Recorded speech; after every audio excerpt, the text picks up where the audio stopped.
Zoology wasn't always a precise science. Thousands of years ago, people like Aristotle and Pliny the Elder did their best to compile everything anyone knew about animals into massive encyclopedic tomes.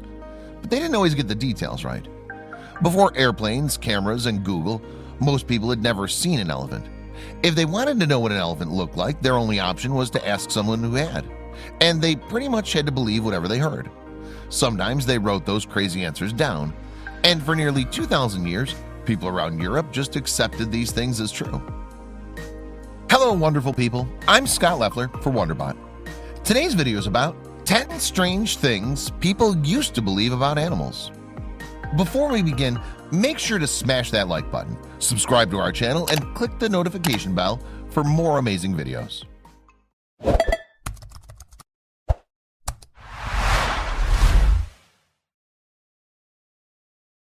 Number 10. Elephants constantly fight dragons. The Greeks and Romans were fascinated by elephants. They'd seen them in India and Africa and were convinced that they were the smartest creatures on the planet. It was a reasonable belief. They'd already trained elephants to do some incredible things, from walking on tightropes to tracing Greek letters with a brush.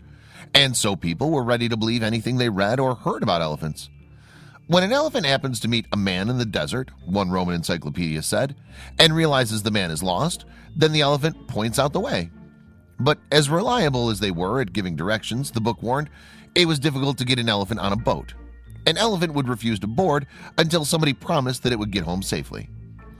The same book claimed that dragons were perpetually at war with the elephant. In India, dragons were constantly swooping down on elephants and trying to crush them, hungering to eat their cold blood. A particularly alert elephant, however, could knock a dragon down and crush it underfoot. It's all pretty weird, but it doesn't seem like anyone bothered to correct it. Over 100 years after that book was published, another one came out making almost the same claims, but it added one fun extra detail. This book said that elephants reproduced by eating a magical root that made babies spontaneously appear in their wombs.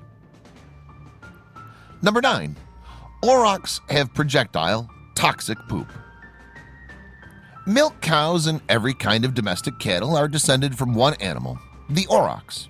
The last auroch died out about 400 years ago. But if the Greeks and the Romans are to be believed, the world's a less disgusting place without them. According to the Roman naturalist Pliny the Elder, aurochs had horns that were bent inward. When a predator attacked them, their horns were totally useless. So they had to rely on the one defense God gave them, running away and pooping. While in the act of flying, Pliny claimed, it sends forth its excrements. They could shoot it out far too, about 1.2 meters or 4 feet, according to Pliny. Their projectile poop did more than just gross out their predators, it burned them like fire. Pliny's stories about the weaponized poop of aurochs were believed well into the Middle Ages. He wasn't the only one telling people it was true, though. Aristotle backed up every word Pliny said, except one. About 1 meter, 4 feet, he claimed was a low estimate. Aurochs could easily poop on target 1.8 meters or 6 feet away. Number 8. Salamanders can put out fires. For a good 1,000 years or so, humans as a species were fairly sure that salamanders were magic. They were so cold, Romans believed, that they could extinguish a fire just by touching it. That claim also came from Pliny the Elder. But this time, he actually bothered to check his facts. After telling all of Rome that salamanders had magical fire-extinguishing powers, he threw a salamander into a fire himself. To his disappointment, the animal wasn't magic, it was just dead. Nobody seems to have listened to him, though. About 1,000 years later, the Jewish rabbi Rashi was still writing about salamanders' amazing magical powers, even telling people that they could become fireproof by covering themselves with salamander blood. He also insisted that salamanders were born in fires. Specifically, he said that a new salamander is born when a glass blower leaves his furnace ignited for 7 consecutive days. After the 7th day, Rashi insisted a new salamander will crawl out of the fire. Number 7. Eels grow out of mud. According to ancient writers, salamanders aren't the only animals that spontaneously burst into existence. Aristotle was convinced that a lot of animals did. He tried to persuade the world about a few different cases of what he called spontaneous generation. But the one that really stuck was the idea that eels magically grow out of mud. For more than 2,000 years, nobody even questioned Aristotle's eels just magically appear theory. Not everybody agreed on how it happened, though. Pliny said they made babies by rubbing against rocks, while a 17th century English writer, Isaac Walton, insisted that they grew out of a particular dew falling in the months of May and June. But everyone agreed on the main detail: eels are a gift from God. It took until the 19th century before anyone was able to prove that eels actually reproduced. The problem was that no one could find their reproductive organs. Finally, though, the world created a man who was willing to poke around at people's private parts long enough to figure it out: Sigmund Freud. That's right, before he became a father of psychology, Freud was the man who solved the mystery of how eels get nasty. Number 6. Whales have antennae. In the 17th century, a Frenchman named Pierre Pommet released a book on the natural world that was filled with illusions of the strange animals that inhabit our Earth. Each picture was full of beautiful, vivid details of what these strange creatures look like, all drawn based on what Pommet had seen when he closed his eyes and imagined really hard. Pommet's whales in particular looked a bit strange. He insisted that one could tell a male whale from a female whale by their heads. According to Pommet, the males had hands with fingers, a long sheet of metal on their backs, and massive armored heads, like the kind you'd see on a Chinese dragon. And on top were 2 long antennae, each with a fluffy little pom-pom on the end. His female whales were a bit closer to real life, but they still had antennae. Pommet insisted that these antennae were the key to telling the genders apart. On the females, he claimed they were much shorter and stubbier. Number 5. Crocodiles are basically just monkeys. Ancient civilizations had a decent grasp on what crocodiles were, but somehow we lost track of it by medieval times. That becomes clear when you see the animals labeled as crocodiles in the Book of Flowers, an 11th century encyclopedia, because they're pretty much just monkeys. According to the Book of Flowers, crocodiles had long, curly tails, hands, and hairy faces. It's a strange description, and it would be easy to think that they just got the names mixed up. But their vision of crocodiles isn't purely monkeys. The bodies of these creatures are long, hard, and scaly, just like a real crocodile's. They just happen to have monkeys' heads on top. Over the next few hundred years, our ideas about crocodiles didn't get much better. Later, medieval artists started getting the tails right, but kept the monkey faces. Others gave these animals massive horse-like legs, or made them look like dogs with scales. As nobody who'd actually seen a crocodile ever bothered to correct them, European artists kept drawing crocodiles that way until about the 17th century. Number 4. Rhinoceroses hate elephants. According to Pliny the Elder, rhinoceroses and elephants absolutely hated each other. The second they saw each other, Pliny the Elder claimed they would start brawling, duking it out in an incredible battle of the titans.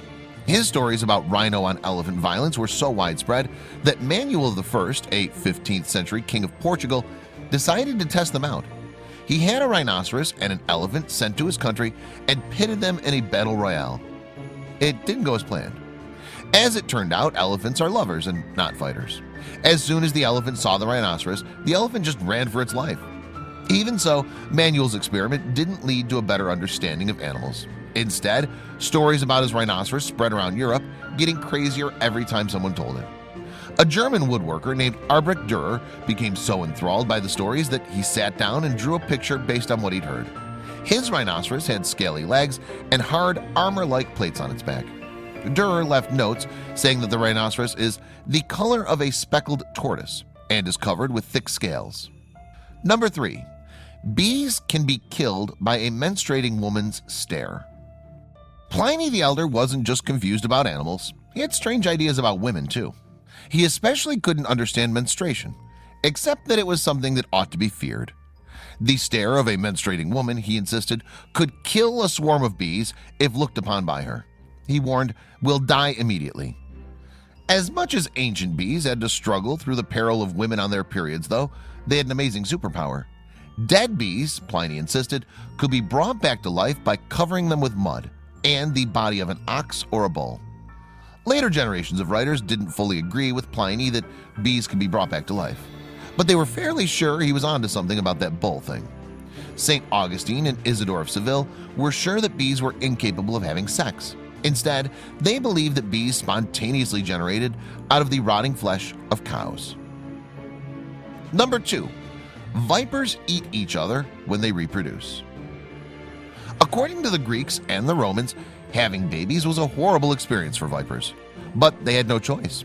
If they were going to reproduce, both viper parents had to die. When two vipers reproduced, the Greeks and Romans claimed the male would stick his head into the female's mouth and spit semen at her. The female would get so excited by this that she would bite down and chomp the male's head off. But her time was coming too. She would soon start growing up to 20 children inside her womb, and they would be so excited to get out that they would eat their way through her belly. It was a weird story, but it became even stranger over time. By the 3rd century AD, Roman writers were not only telling people that vipers had these brutal mating rituals, the writers were also saying that vipers looked like human beings. The male viper resembles a man, a book called The Physiologist said, and the female resembles a woman to the waist, but below the waist she has a crocodile's tail. Number 1. Pelican blood can bring the dead back to life. In the 7th century, a writer called Isidore of Seville made a strange claim about pelicans. These birds have magical blood that can resurrect the dead. He claimed that being resurrected from the dead was a rite of passage for pelicans. When a young pelican matured, it would be murdered by its mother. The mother would mourn its children's death for 3 days and then start pecking at its own chest until it bled. As the blood fell on the mother's dead children, the pelicans would come back to life. Isidore didn't seem fully convinced by his own story, and it probably should have been passed off as a legend, but instead everyone accepted it as the gospel truth. By the 13th century, several books backed up his story as scientific fact. By the 16th century, a pelican stabbing itself was the official symbol of Queen Elizabeth,